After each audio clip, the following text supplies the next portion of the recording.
AADJ, dan yang belangkon-belangkon siapa-siapa itu yang macam-macam itu nyerang saya dengan konten begitu, saya mah kebiasaan mereka yang begitu. AADJ mau baca kitab, bagaimana caranya? Terus AWK channel mau bantah saya konten saya adalah pakai kitab. Konten saya nggak bisa dibantah dengan nganu-nganu. Jadi kalau menjatuhkan saya dalam keilmuan, kayaknya bukan mereka levelnya. Bukan mereka levelnya. Jenengan saya ajak live nggak mau, berkelit dengan 1 miliar, semua orang akan tahu bahwa jenengan tidak berani.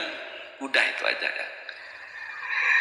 Karena kalau live dengan saya tidak akan saya bicara, oh kenapa kamu upload? Enggak.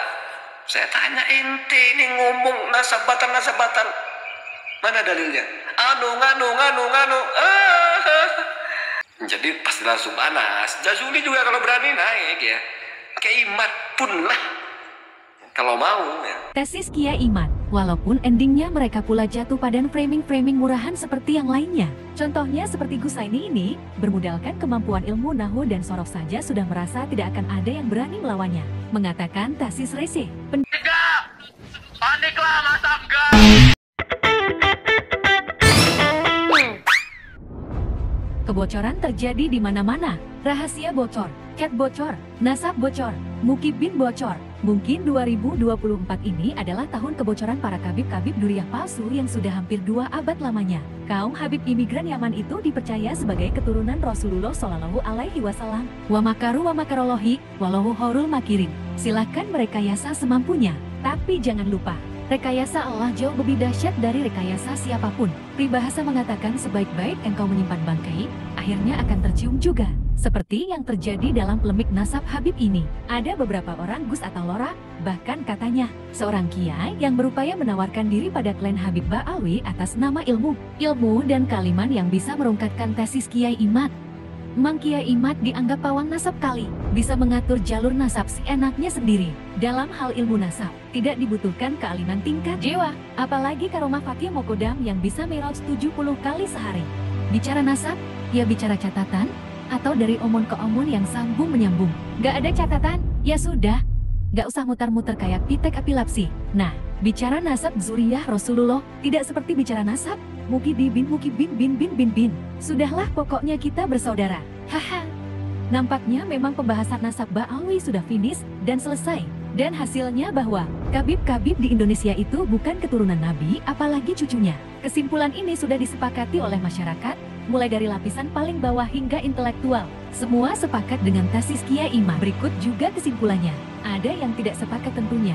Ya siapa lagi kalau bukan kabib yang masih ingin dawir atas nama nasab Rasulullah. Kabib-kabib yang tak tahu diri itu bukan justru muhasabah dan merenung dan mengambil hikmah dari ada polemik ini. Justru sebagian besar dari mereka malah makin menunjukkan kecongkakannya dengan menghina kiai-kiai yang mengingatkan nasab mereka.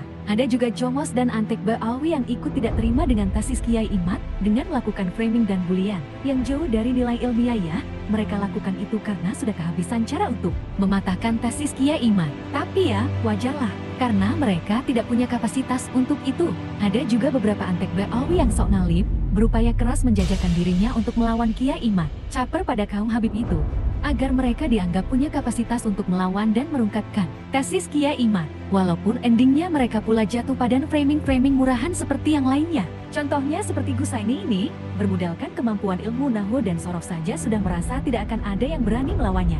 Mengatakan tesis rese, pendukung Kiai Imad gak ada yang punya kapasitas untuk melawan debat dengan dia. Hehi, mungkin Gusaini ini sudah terlena dengan sanjungan para follower ini selama ini, yang sama-sama punya mental jomos dan antek penjajah, yang rela mengorbankan marwah pribumi diinjak-injak untuk Gusaini. Kita hanya mengingatkan saja, janganlah jeti katak dalam tempurung. Merasa sudah besar sendiri di tempat yang relatif kecil. Indonesia negara besar Gus, penghuninya 280 juta lebih. Mestinya Gusaini sadar dirilah, kenapa tidak ada orang yang punya kapasitas ilmu mau berdebat dengan jenengan. Mungkin jenengan pikir mereka takut. Hehi, orang berilmu itu tidak cukup hanya pandai ilmu nahu sorof dan fikih saja. Lebih dari itu, orang berilmu harus peka terhadap keadaan masyarakat sekitar. Dengan ilmunya bisa memfilter afsad dan maslahnya untuk umat. Gitu Gus. Jadi jangan harap Kiai Imad, Gus Fuad akan mau berdebat dengan jenengan. Apalagi saya seorang ADJ yang gak tahu caranya bagaimana baca kitab. Walaupun pernah mondok selama 8 tahun, tapi tetap aja yang namanya DJ tidak sepintar Gus Naini. Tapi, paling tidak, saya nggak cari proyek dengan menjual kepintaran pada kapitalis nasab Nabi. Kan di belakang layar, mohon maaf nih saya bongkar nih. Kan belakang layar, mohon maaf nih saya bongkar.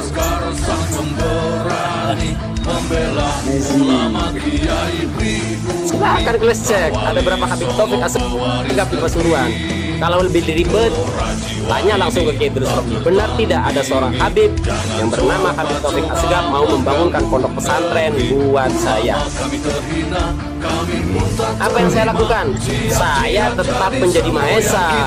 Ketika ditawari pondok pesantren, saya pun tetap Mahesa Al-Bantani. Saya tidak pernah gimir. Dan memang waktu dapat meminta restu ke Kiai Idrus Romli ngelarang, jangan. Kata Kiai Idrus, Mahesa urusan saya. Alasannya apa itu rahasia? Soal statement Kiai Idrus itu rahasia. Zaman ada معروف عندنا فيه حبائب هذا صحيح أم لا؟ هذا شيعة إذا ليس صحيح ها؟ أصل قبائل من اليمن أما هذا الدرية بعلوي صحيح أم لا؟ هذا بعلوي هذا شيعة كله شيعة كلها الآن الحوثي أيوه بيدعي أنها أن الرسول جده أيوه يعني هذا شيعي إذا ما في موجود درية الذرية النبي مش موجودة في اليمن ها؟ يعني لا كيف رأيك حبيب؟ Tikus, tai, setan, kontol, memek, monyet, anjing. Kayak tete kecoa. Seru banget gua kalau ngomong sama Mbak Alawi Jahannam. Dikasih tahu yang benar kok marah, dikasih tahu kok ngeyel, dikasih tahu tentang kebenaran kok dibilangnya malah sok menggurui. Imam Syafi'i mengatakan saat kita menyampaikan kebenaran akan ada dua reaksi berbeda. Yang pertama, orang pintar akan merenung. Yang kedua, orang bodoh akan tersinggung. Semoga kita termasuk tipe yang pertama.